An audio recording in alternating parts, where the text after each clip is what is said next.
Hi ಸ್ಪರ್ಧಾರ್ಥಿಗಳೇ, ಹಿಂದಿನ notification ಬಗ್ಗೆ ತಿಳಿದುಕೊಂಡು ಬನ್ನಿ. ಹಿಂದಿನ ನೋಟಿಫಿಕೇಶನ್ ಏನಪ್ಪ ಅಂದರೆ NCERT ಒಳಗೆ ಖಾಲಿ ಇರುತ್ತಂಥ ಹುದ್ದೆಗಳ ಬಗ್ಗೆ ತಿಳಿದುಕೊಳ್ಳೋಣ. ಇದು 24/3/2025 ಅಪ್ಲಿಕೇಶನ್ ಸ್ಟಾರ್ಟ್ ಆಗಿದ್ದು ಕೊನೆಯ ದಿನಾಂಕ ಬಂದುಬಿಟ್ಟು 24/4/2025 ಲಾಸ್ಟ್ ಡೇಟ್ ಆಗಿರ್ತದೆ. ಮತ್ತು ಎಕ್ಸಾಮ್ಗೆ CBT ಟೈಪ್ ಅಂದರೆ ಕಂಪ್ಯೂಟರ್ ವೈಸ್ ಎಕ್ಸಾಮ್ ಇರ್ತದೆ.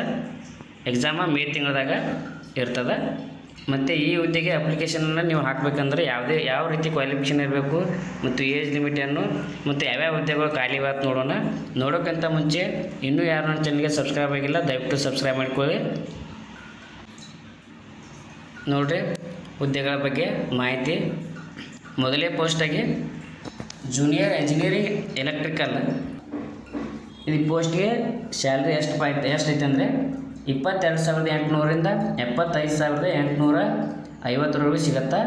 ಮತ್ತು ಕಾಸ್ಟ್ ವೈಸ್ ಎಷ್ಟು ಪೋಸ್ಟ್ ಖಾಲಿ ಇದಾವಂದ್ರೆ URಗೆ 8 post, EWS 1, OBC 4, SC 2, ST 1, total 16 vacancy junior engineering ಖಾಲಿದ್ದು. ಮತ್ತು ಎರಡನೇದಾಗಿ ಜೂನಿಯರ್ ಇಂಜಿನಿಯರಿಂಗ್ ಎಲೆಕ್ಟ್ರಾನಿಕ್ಸ್, ಇದರ ಸ್ಯಾಲ್ರಿ ಬಂದುಬಿಟ್ಟು 22,800ರಿಂದ 75,850. URಗೆ 2, EWS 1, OBC 4, SC 2, ST 1, total ಇದು ಕೂಡ 16 ವೇಕೆನ್ಸಿ ಖಾಲಿದಾವ. ಇನ್ನು ಮೂರನೇದಾಗಿ ನೋಡಿರಿ ಜೂನಿಯರ್ ಇಂಜಿನಿಯರಿಂಗ್ ಮೆಕ್ಯಾನಿಕಲ್ ಸ್ಯಾಲ್ರಿ ನೋಡಿರಿ. ಜೂನಿಯರ್ ಇಂಜಿನಿಯರಿಂಗ್ಗೆ 22,800ರಿಂದ 75,850. ಮತ್ತು ಕ್ಯಾಟಗರಿ ವೈಸ್ ವೇಕೆನ್ಸಿ ಖಾಲಿ ಇರುವುದು URಗೆ 3, ಜೂನಿಯರ್ ಇಂಜಿನಿಯರ್ ಟೋಟಲ್ 3 ಪೋಸ್ಟ್ ಖಾಲಿ ಇವೆ. ಇನ್ನು ನಾಲ್ಕನೇದಾಗಿ ಜೂನಿಯರ್ ಇಂಜಿನಿಯರ್ ಸಿವಿಲ್, ಇದರ ಸ್ಯಾಲ್ರಿ 22,800ರಿಂದ 75,800. ಮತ್ತು ಜನರಲ್ ಕ್ಯಾಂಡಿಡೇಟ್ಗೆ ಒಂದೇ ಪೋಸ್ಟ್ ಖಾಲಿ ಇದೆ. ಟೋಟಲ್ 1 ಪೋಸ್ಟ್ ಜೂನಿಯರ್ ಇಂಜಿನಿಯರಿಂಗ್ ಖಾಲಿ ಐತಿ. ಇನ್ನು ಐದನೇದಾಗಿ ನೋಡಿರಿ ಪ್ರೋಗ್ರಾಮಿಂಗ್ ಅಸೋಸಿಯೇಟ್, ಇದರ ಸ್ಯಾಲ್ರಿ ಸೇಮ್ ಇದ್ದ. ಇನ್ನು ಮತ್ತು ವೇಕೆನ್ಸಿ URಗೆ 3, OBCಗೆ 1, ಟೋಟಲ್ ವೇಕೆನ್ಸಿ 4 ಖಾಲಿದ್ದು. ಇನ್ನು ಆರನೇದಾಗಿ ಅಸಿಸ್ಟೆಂಟ್ HR, ಇದರ ಸ್ಯಾಲ್ರಿ ನೋಡಿ ಚೇಂಜ್ ಐತಿ. 20,250ರಿಂದ 65,500 ಅಸಿಸ್ಟೆಂಟ್ ಸ್ಯಾಲ್ರಿ ಇರುತ್ತೆ. ಇದು ವೇಕೆನ್ಸಿ URಗೆ 3, ಟೋಟಲ್ 3 ವೇಕೆನ್ಸಿ ಖಾಲಿ ಇದಾವೆ. ಇನ್ನು ಏಳನೇದಾಗಿ ನೋಡಿರಿ ಅಸಿಸ್ಟೆಂಟ್ CH, ಇದರ ಸ್ಯಾಲ್ರಿ ಬಂದುಬಿಟ್ಟು 20,250ರಿಂದ 65,500.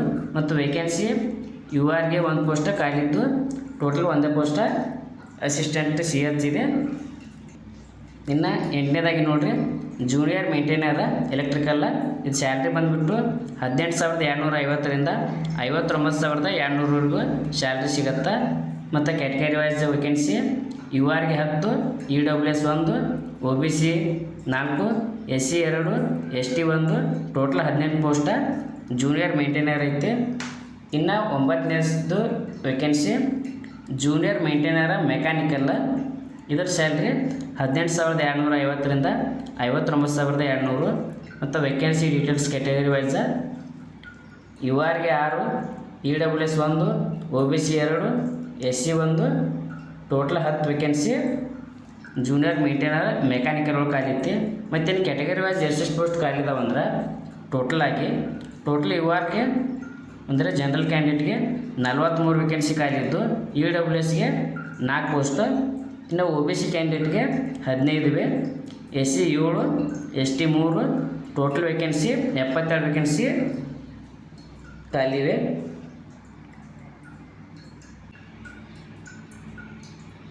ಇನ್ನು ಪೋಸ್ಟ್ ವೈಸ್ ಏಜ್ ಲಿಮಿಟ ಮತ್ತು ಯಾವ ರೀತಿ ಕ್ವಾಲಿಫಿಕೇಷನನ್ನು ಅಭ್ಯರ್ಥಿ ಹೊಂದಿರಬೇಕಂತ ನೋಡೋಣ.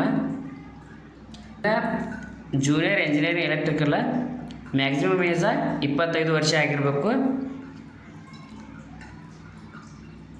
25 ವರ್ಷದ ಒಳಗಿನ ಅಭ್ಯರ್ಥಿ ಅಪ್ಲಿಕೇಶನನ್ನು ಹಾಕ್ಬೋದು. ಮತ್ತು ಕ್ವಾಲಿಫಿಕೇಷನ್ ಏನಾಗಿರ್ಬೇಕಂದ್ರೆ 3 years diploma in electrical engineer, 3 ವರ್ಷಗಳ ಡಿಪ್ಲೊಮಾ ಎಲೆಕ್ಟ್ರಿಕಲ್ ಇಂಜಿನಿಯರಿಂಗ್ ಮಾಡಿರಬೇಕು. ಇನ್ನು ಎರಡನೇದಾಗಿ ಎಲೆಕ್ಟ್ರಿಕಲ್ ಇಂಜಿನಿಯರಿಂಗ್ ಕೂಡ 25 ವರ್ಷದೊಳಗಿನ ಅಭ್ಯರ್ಥಿ ಮತ್ತು 3 ವರ್ಷಗಳ ಕಾಲ ಡಿಪ್ಲೊಮಾ ಎಲೆಕ್ಟ್ರಿಕಲ್ ಇಂಜಿನಿಯರಿಂಗ್ ಮಾಡಿರಬೇಕು. ಇನ್ನು ಜೂನಿಯರ್ ಇಂಜಿನಿಯರಿಂಗ್ ಹುದ್ದೆಗೆ 25 ವರ್ಷ ಮತ್ತು 3 ವರ್ಷ ಇವರು ಡಿಪ್ಲೊಮಾ ಇನ್ ಮೆಕ್ಯಾನಿಕಲ್ ಇಂಜಿನಿಯರ್ ಆಗಿರಬೇಕು. ಇನ್ನು ಜೂನಿಯರ್ ಇಂಜಿನಿಯರಿಂಗ್ ಸಿವಿಲ್ ಒಳಗೆ ಇದನ್ನು ಕೂಡ 3 ವರ್ಷದ ಡಿಪ್ಲೊಮಾ ಸಿವಿಲ್ ಇಂಜಿನಿಯರಿಂಗ್ ಆಗಿರಬೇಕು. ಮತ್ತು ಪ್ರೋಗ್ರಾಮಿಂಗ್ ಅಸೋಸಿಯೇಟ್ ಒಳಗೆ 3 ವರ್ಷಗಳ ಕಾಲ diploma computer science, IT, BCA ಅಥವಾ BSc ಕಂಪ್ಯೂಟರ್ ಸೈನ್ಸ ಮತ್ತು BSc IT ಮಾಡಿರಬೇಕು. ಇನ್ನು ಅಸಿಸ್ಟೆಂಟ್ HR ಒಳಗೆ 3 ವರ್ಷಗಳ ಕಾಲ ಗ್ರ್ಯಾಜುಯೇಷನ್ ಇನ್ BBA ಅಥವಾ BBM ಮಾಡಿರಬೇಕು. ಇನ್ನು ಅಸಿಸ್ಟೆಂಟ್ CH ಒಳಗೆ ಗ್ರ್ಯಾಜುಯೇಟೆಡ್ ಹೋಟೆಲ್ ಮ್ಯಾನೇಜ್ಮೆಂಟ್ ಅಥವಾ ಈಕ್ವಲೆಂಟನ್ನು ಅಭ್ಯರ್ಥಿ ಗ್ರ್ಯಾಜುಯೇಷನ್ ಮುಗಿಸಿರ್ಬೇಕು. ಇನ್ನು 8ನೇದಾಗಿ ನೋಡಿರಿ, ಜೂನಿಯರ್ ಮೇಂಟೈನರ್ ಎಲೆಕ್ಟ್ರಿಕಲ್ ಒಳಗೆ ITI ಸರ್ಟಿಫಿಕೇಟ್ ಅಥವಾ electrical trade or equivalent certificate ಅಭ್ಯರ್ಥಿ ಹೊಂದಿರಬೇಕು. ಇನ್ನು 9ನೇದಾಗಿ ಜೂನಿಯರ್ ಮೇಂಟೈನರ್ ಮೆಕ್ಯಾನಿಕಲ್ ಒಳಗೆ ಇದು ITI ಒಳಗೆ ಸರ್ಟಿಫಿಕೇಟ್ ಮತ್ತು ಬಿಟ್ರ್ ಟ್ರೇಡ್ ಇದ್ದವರಿಗೆ ಈ ಹುದ್ದೆ ಅಪ್ಲಿಕೇಶನ್ನ ಹಾಕ್ಬೋದು. ಮತ್ತು ಏಜ್ ರಿಲ್ಯಾಕ್ಸನ್ನ ಇರ್ತದೆ. SC ST 5 ವರ್ಷ, OBC ಕ್ಯಾಂಡಿಡೇಟ್ಗೆ 3 ಮತ್ತು PW 10 ವರ್ಷಗಳ ಕಾಲ ಏಜ್ ರಿಲ್ಯಾಕ್ಸನ್ನ ಅಪ್ಲೈ ಇರ್ತದೆ ನೋಡಿರಿ. ಇನ್ನು ಸೆಲೆಕ್ಷನ್ ಪ್ರೊಸೆಸ್ ನೋಡಿರಿ. ಸೆಲೆಕ್ಷನ್ ಪ್ರೊಸೆಸ್ ಯಾವ ರೀತಿ ಅಭ್ಯರ್ಥಿಯನ್ನು ಸೆಲೆಕ್ಟ್ ಮಾಡ್ಕೋತಾರಂದ್ರೆ, CBT ಅಂದರೆ ಕಂಪ್ಯೂಟರೈಸ್ಡ್ ಎಕ್ಸಾಮ್ ಇರ್ತದೆ. ಎಕ್ಸಾಮ್ ಇರ್ತದೆ. 100 ಕ್ವಶನ್ಸ್ ಪೇಪರ್ ಇರುತ್ತೆ. 1 ಕ್ವಶನ್ಗೆ 1 ಮಾರ್ಕ್ ಇರುತ್ತೆ. ಮತ್ತು ಈ ಎಕ್ಸಾಮ್ಗೆ ನೆಗೆಟಿವ್ ಮಾರ್ಕಿಂಗ್ ಇರೋಂಗಿಲ್ಲ.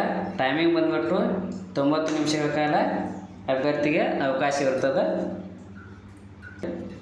ಒಂದು CBT ಎಕ್ಸಾಮ ಪಾಸ್ ಆದ್ರೆ ಮೆಡಿಕಲ್ ಟೆಸ್ಟ್ ಇರುತ್ತೆ ನೋಡಿರಿ. ಇನ್ನು ಅಪ್ಲಿಕೇಶನ್ ಫೀ ಬಗ್ಗೆ ನೋಡಿರಿ. ಅಪ್ಲಿಕೇಶನ್ ಫೀ 1000 ರೂಪಾಯಿ ಇರ್ತದೆ. ಇದು 1000 ರೂಪಾಯಿ ಯಾರ್ಯಾರಿಗೆ ಇರ್ತದೆ ಅಂದ್ರೆ UR, OBC, EWS ಮತ್ತು ಎಕ್ಸ್ ಸರ್ವಿಸ್ ಮ್ಯಾನ್ ಕ್ಯಾಂಡಿಡೇಟ್ಗೆ 1000 ರೂಪಾಯಿ ಇರ್ತದೆ. ಮತ್ತು ಯಾರಿಗೆ ಅಪ್ಲಿಕೇಶನ್ ಫೀ ಇರೋಂಗಿಲ್ಲ ಅಂದ್ರೆ SC ST PWBDಗೆ ಅಭ್ಯರ್ಥಿಗೆ ಯಾವುದೇ ರೀತಿ ಅಪ್ಲಿಕೇಶನ್ ಫೀ. ಕೊನೆಯ ದಿನಾಂಕ ನೋಡಿರಿ 24/4/2025 ನೀವು ಅಪ್ಲಿಕೇಶನನ್ನು ಆನ್ಲೈನ್ ಮೂಲಕ ಹಾಕ್ಬೋದು. ಅಪ್ಲಿಕೇಶನನ್ನು ಆಫಿಷಿಯಲ್ ವೆಬ್ಸೈಟಿಗೆ ಹೋಗಿ ಅಪ್ಲಿಕೇಶನನ್ನು ಥ್ಯಾಂಕ್ ಯು.